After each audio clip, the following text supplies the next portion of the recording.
Um governador que falha na comunicação. Um prefeito que cria uma comunicação maliciosa. Um ministro que confunde fake news com opinião. Todos agindo em meio a um cenário de crise. Eu sou a Aline Pellegrini e esse aqui é o Durma Com Essa, podcast de notícias do Nexo.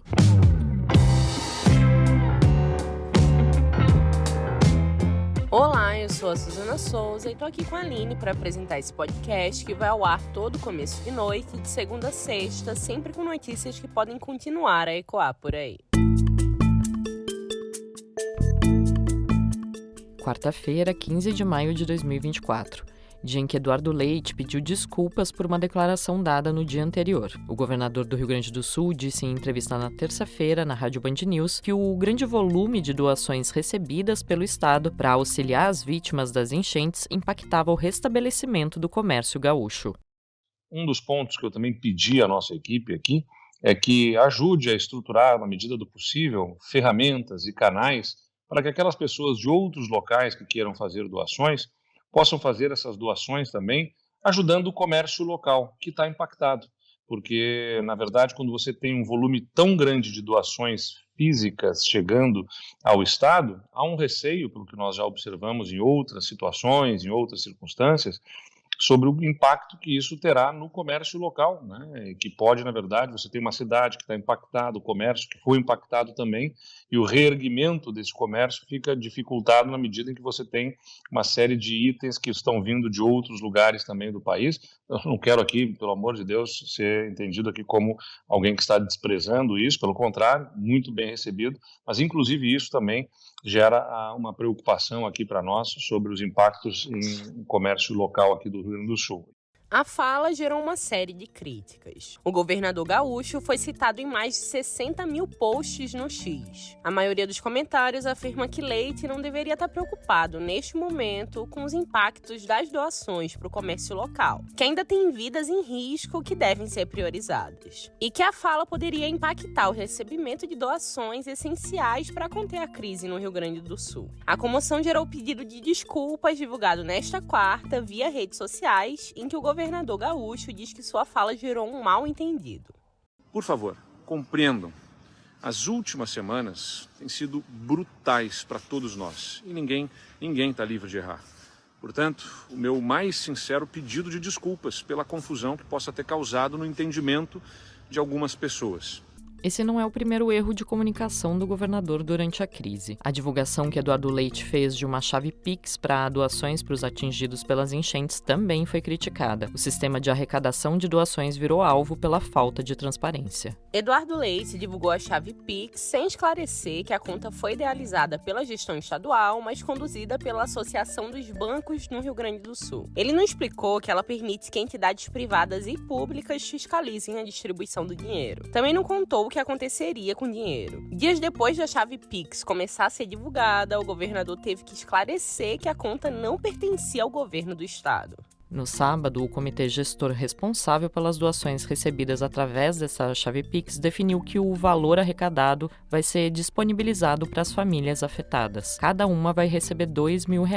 Na noite de terça-feira, as doações para essa conta ultrapassaram R$100 milhões, segundo a Defesa Civil.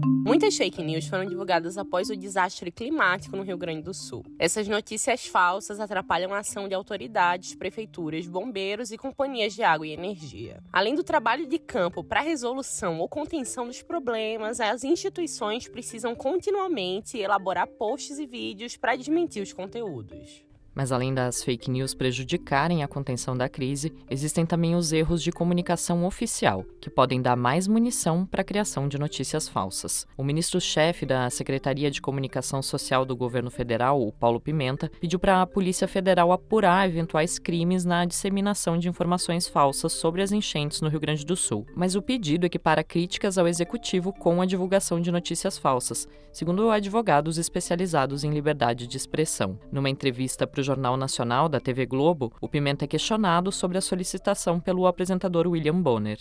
Chamou a atenção que, entre as postagens que o senhor encaminhou no seu pedido de investigação, algumas não têm uma característica tão clara de fake news. Muitas têm. Fake news indiscutível. mas algumas têm uma característica mais de, digamos, de uma crítica ou de um comentário crítico ao governo. Eu gostaria de saber qual foi o critério que o senhor aplicou para incluir estas postagens também no seu pedido de investigação. Olha, Bonner, eu respeito como um princípio a liberdade de expressão. Jamais partiria de mim qualquer iniciativa que tentasse censurar ou transformar um debate político num momento tão delicado e tão sério como esse. O que nós procuramos encaminhar é para que a Polícia Federal identifique iniciativas que, do nosso ponto de vista, prejudicaram as ações que estão sendo realizadas, especialmente de resgate e salvamento, e a nossa capacidade de mobilização para abastecer a vinda de remédios, a vinda de alimentos. A Comissão de Constituição e Justiça aprovou na terça-feira um convite para que o ministro-chefe da Secretaria de Comunicação Social esclareça o pedido de inquérito. A oposição considera a solicitação uma perseguição contra quem se opõe ao governo. No mesmo dia, Pimenta foi escolhido como ministro extraordinário da reconstrução do Rio Grande do Sul. A ideia é que ele monitore e coordene as ações federais para o estado. As falhas na comunicação nesse momento de crise no Rio Grande do Sul não se resumem a autoridades federais e estaduais. O prefeito de Porto Alegre, Sebastião Melo, também foi alvo de críticas por uma declaração dada em entrevista para o Jornal Nacional no sábado. Essas pessoas que estão acolhidas e tantas outras que não estão nesses abrigos, que estão na casa dos amigos, nunca deveriam morar onde moram.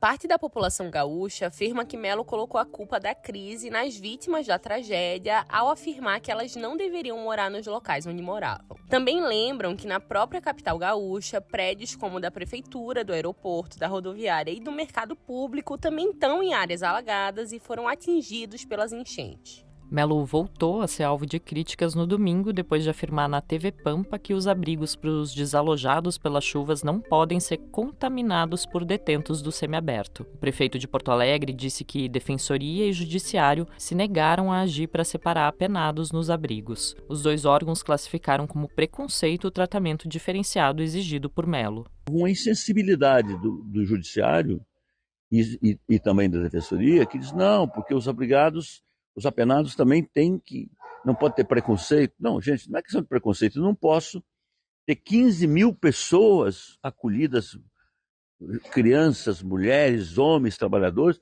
e contaminar com gente que é do sistema penal. A declaração também gerou notas de repúdio. O Núcleo Gaúcho da Associação Juízas e Juízes para a Democracia, por exemplo, diz que lamenta a afirmação de que as pessoas que cumprem suas penas em regime autorizado por lei e por decisão judicial, encontrando-se em situação de liberdade, com ou sem monitoramento eletrônico, sejam consideradas seres humanos indignos e, por isso, capazes de contaminar outras pessoas, quando em convívio comum nos abrigos oferecidos a partir da situação de catástrofe socioambiental que assola o nosso estado.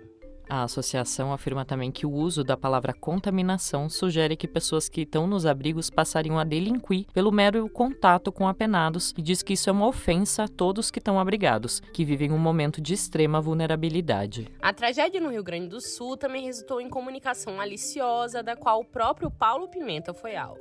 O Fabiano Feltrin, prefeito da cidade de Farroupilha, filmou o momento em que recebeu uma ligação do ministro, editou a conversa e colocou nas redes sociais, sugerindo que foi intimidado por Pimenta e que seu município não receberia verba federal de socorro à crise. Mas a conversa entre os dois também foi gravada por membros do governo federal e divulgada na íntegra. Tá falando?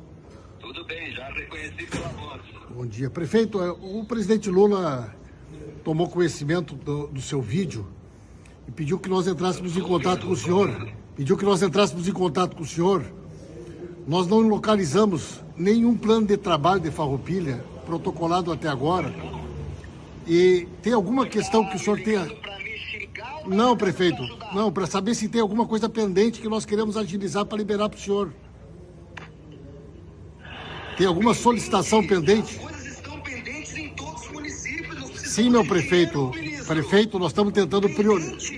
Temos que ter dinheiro da Defesa Civil para nossa defesa aqui nos Perfeito, prefeito. Ainda tem alguma coisa que o senhor tenha solicitado que ainda não tenha sido aprovado, prefeito? É isso que nós queremos ver. Nós queremos priorizar aquilo que é o mais urgente. O senhor tem algum pleito protocolado, algum plano de trabalho encaminhado que a gente precise priorizar, prefeito? Eu acho que o senhor, como gaúcho, deveria estar ligando para me dar um acolhimento. As notícias falsas sobre a tragédia no Rio Grande do Sul ajudam a desestabilizar a ordem coletiva, mas as falhas na comunicação oficial de governos federal, estaduais e municipais contribuem para confundir a população, algo particularmente preocupante em situações como a vivida no estado. O Durma com Essa volta já.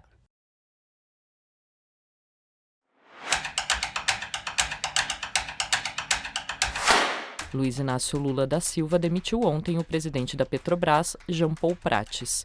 O Marcelo Rubissec escreveu sobre o tema.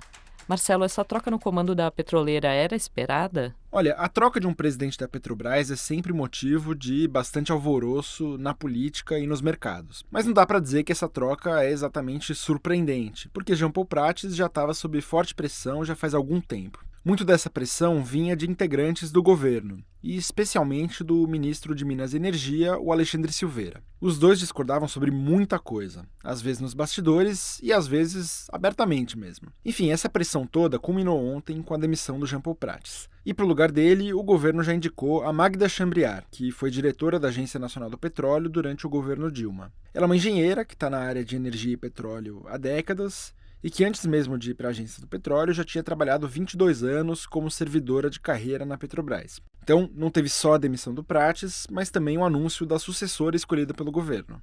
E Marcelo, como foi a repercussão? Olha, no mercado financeiro a repercussão foi bem negativa. A ação da Petrobras operou em queda e a empresa perdeu valor de mercado. E essa reação ruim tem muito a ver com aquele discurso de um temor de que pode haver uma interferência política do Lula sobre a Petrobras e que a empresa pode estar tomando caminhos aí que já tomou em outros momentos, em outros governos petistas e que não deram certo. Eu conversei com 2 economistas que disseram que não acham que essa troca vai resultar em tantas mudanças na gestão da Petrobras, mas por motivos bem diferentes. O Mauro Rochlin, da FGV, disse que ele não acha que vai ter mais interferência política porque, na leitura dele, a Petrobras com Prates já estava sendo usada pelo governo para fazer política fiscal e investimentos ruins. Já o Marco Rocha, da Unicamp, disse que acha difícil que o governo Lula banque de fato um papel mais estratégico da Petrobras, justamente porque isso levaria a uma reação muito ruim no mercado, com perda ainda maior do valor de mercado da empresa. O texto do Marcelo você lê em nexojornal.com.br.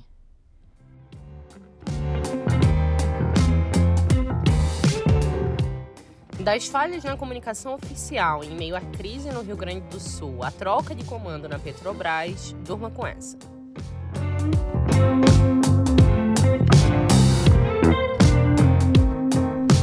Com roteiro, apresentação e produção de Aline Pellegrini, edição de texto e apresentação de Suzana Souza, participação de Marcelo Rubissec, edição de áudio de Bruno Bimbati e produção de arte de Lucas Neopman, termina aqui mais um Durma com Essa.